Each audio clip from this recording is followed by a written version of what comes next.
guys. It's been a beautiful day today. Been for a nice long walk with my niece, and I wanted to talk about something that I became aware of about 3 years ago, and it's that we are all have the ability to be an alchemist. And when I say that, it's not that we can go around turning lead into gold. It's that we can transmute energy, that we send out energies, we pick up energies, and energy can be transformed but cannot be created or destroyed. So when you send out a negative energy, someone has the option to either transmute that and send out a positive energy, or react and send out a negative energy. Now if someone sends you a negative energy and you send back a negative energy, all you're doing is playing table tennis, because whatever you send out you're going to mirror back to you. And when people say when someone's angry with you, it's usually because of something you've done. You have the option to transmute that, because the law of polarity or duality says that two things, evil, good, cold, hot, although they're at two different ends, they actually combine in the middle. So it makes you realise that it's not duality, it's actually oneness. So the two become one. And when the two become one, you realise that you're in the middle and you have the option to seesaw it whatever way you want to seesaw it. So if you react to a negative thing negatively, then you're going to go the negative way and the seesaw's going to go down that way, and then you're going to notice that your day will spiral that way. Whereas if you sit in the middle, and as the Buddha said, you just become the awareness behind it and let it pass, you realise it just goes through you, and then the good will come back again. In a way, you've transmuted it and passed it on. So as I said, energy can't be created or destroyed, but it can be transmuted. And this could be very hard if you're put in a situation where someone comes at you and you really are angry with them because of what they've said to you, or it's quite hurtful. But if you can really just let it pass and change your emotions so that you're sending love back to that person, and it sounds very airy-fairy, but believe me, I've tried this and changed it over the years and really put myself into situations to see how far this can go. Like putting myself into very difficult situations and just holding my own. And it's almost like there's a bubble or a law that's protecting you, because if you're giving out a certain energy, that energy is going to come back to you. And I've pushed it quite far to the limit this year, and it has worked. So I'm not saying go out and try this, but if you feel and it resonates with you, then give it a try. But work it up slowly and then build it up, because it's something that's really worked for me over the last 3 years.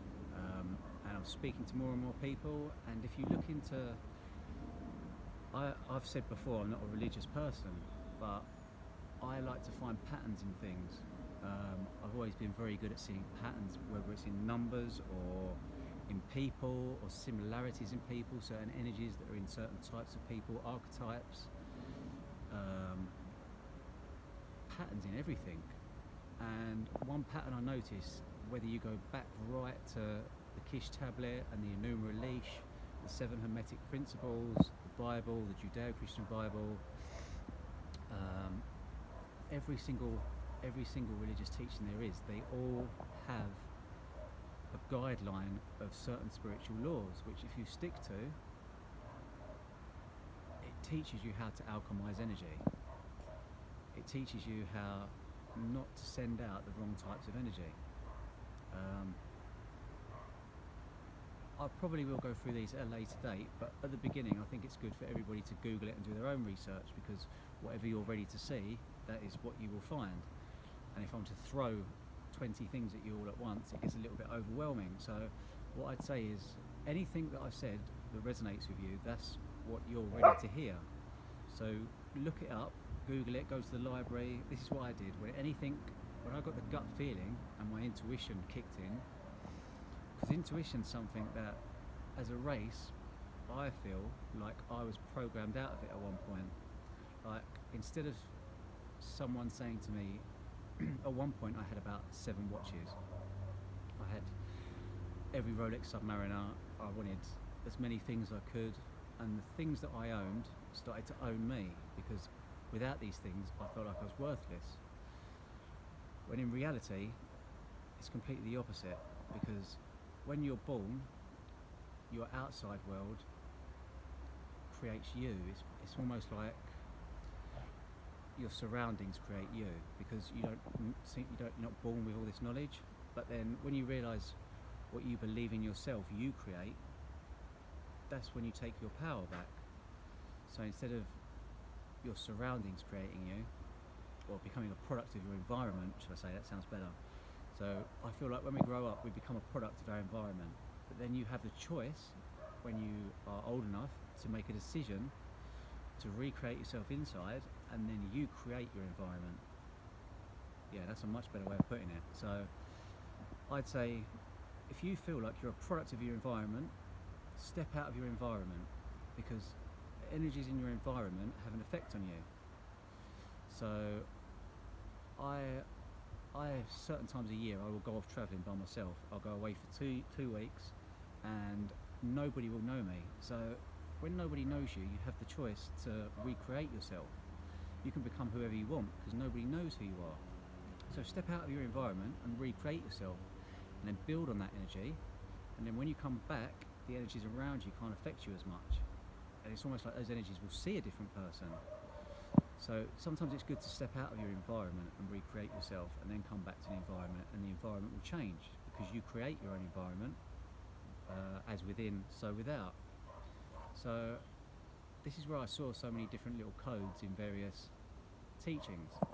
So I definitely advise getting away for a few weeks if you feel like you're a product of your environment,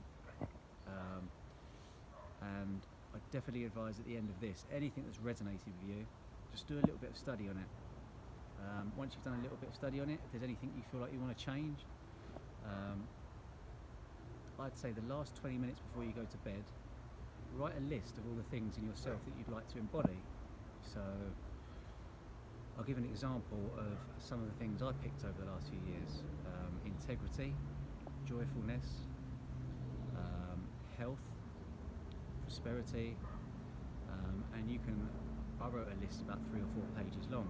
Now every time before you go to bed, just read over these words. And when you read over them, as I said, at first you might feel a little bit cringy because some of the words you might not feel that way about at first, but when you do this over 21 to 60 days, it becomes a habit. And when it becomes a habit, you can actually put some emotion into it.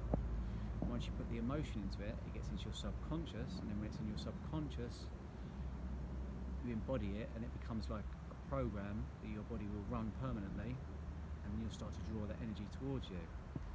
Now again, some of this might sound a little bit crazy because I haven't actually heard anybody talk about this before, but I've been working with certain energies and meditating on certain things recently, and this is the information I got through over the last 3 years, and I can tell you 100% this worked for me, and everybody I'm around it works with as well.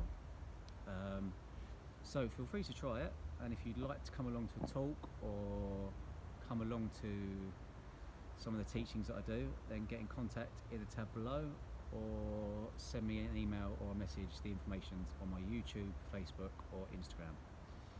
Thanks for listening. I hope you all have a good week. Thanks.